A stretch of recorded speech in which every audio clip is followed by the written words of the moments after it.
doesn't like free, right? Click on a challenge button and subscribe to my free 30-day real estate investing video challenge. Every day you'll get a video on how I built my business doing nearly a deal per day. It's 2.5 hours of industrial strength training. Hey, Peter Vekselman. So today I want to talk to you about kind of a cliche, but the thing about cliches is it feels like you always have to hear them over and over and over again for them to really make sense and sink in. And the other thing I want to talk to you about is just this whole concept about when do you actually kill a deal? You know, our philosophy here is that we never kill deals. Literally, we never kill deals unless the deal is sold or something happens that we know will be totally out of our control. You know, sometimes we find out that whoever's trying to sell us the property is not the actual owner. But anything short of that, all of our deals stay alive. So I thought the best way to explain this, kind of keep the hope alive and never give up, and when do you kill a deal? Let me talk to you about an actual deal that we just closed here a couple days ago. And here's kind of the HUD on it. And it was on McAfee Road. And it was a deal that we flipped and did a wholesale deal on and made a quick $6,500 for. So what I did on my computer screen, I took some major notes, so some major bullet points that happened along the way. But I can tell you for every one of these major bullet points, there's a ton of subpoints.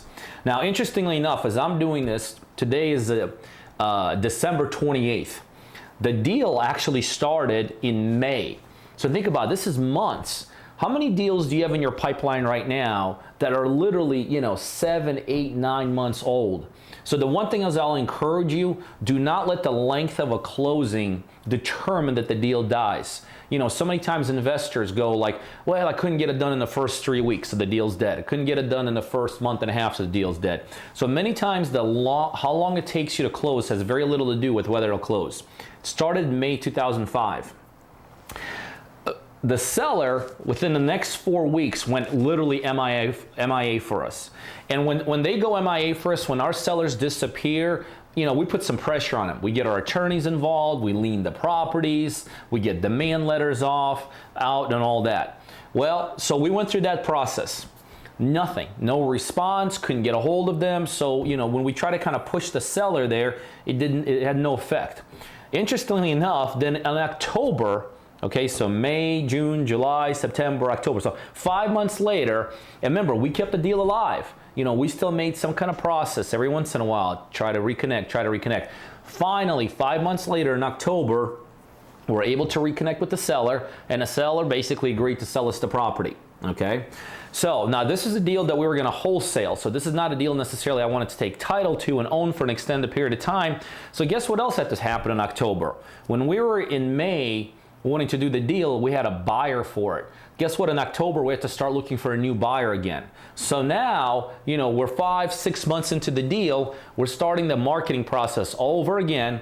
We're finding the buyer. Well, guess what? A month later, the seller goes MIA, but this time, we're able to track him down to no less than the federal prison. So the guy gets put in prison.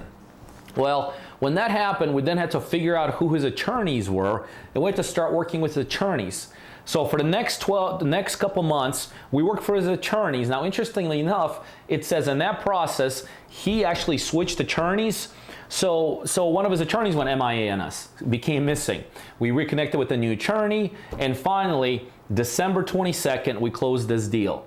That's a 7, 8 month old deal that had the possibility of dying several times in that process. So keep the hope alive. What's the concept there? In this business, nothing is ever dead.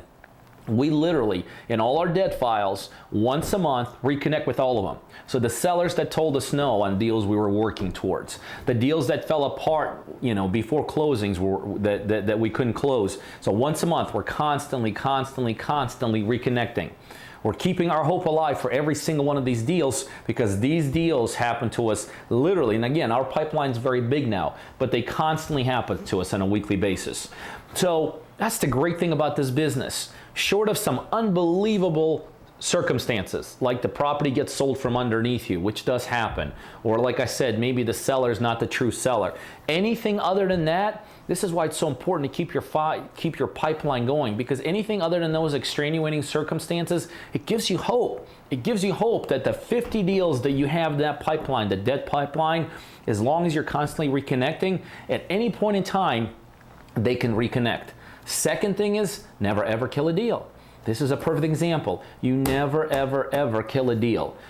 MIA going missing on us, his attorney's missing on us, not responding to demand letters, not responding to lawsuits, not responding to liens on the property, ends up in federal prison, and guess what? We're still able to close that deal. What a great business we're in, that you always have the ability to keep the hope alive if your pipeline is big enough, and never ever kill any deal unless something extenuating happens. Hey, you guys know what we do here. We do a ton of deals, and I have a one-on-one coaching program where I coach people just like you to help become very, very successful real estate investors.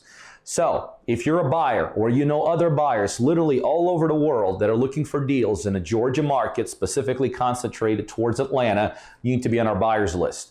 By now, you'll see my email scrolling across the screen. Send me an email. Just say, add me to the buyers list. And on a daily basis, you're going to get some terrific, both ROI and equity-driven deals emailed right directly to you. The other thing, if you're looking to become a successful investor, whether you're brand new, just getting started, or whether you're doing it already and you're looking to be a bigger, more sophisticated, more savvy investor, I know I could help you do that. Again, you could either send me an email to learn more about my one-on-one coaching program, or better yet, right below this video, there's a link, coachingbypeter.com. You can go straight there and learn more about how I could help you become very successful in this industry.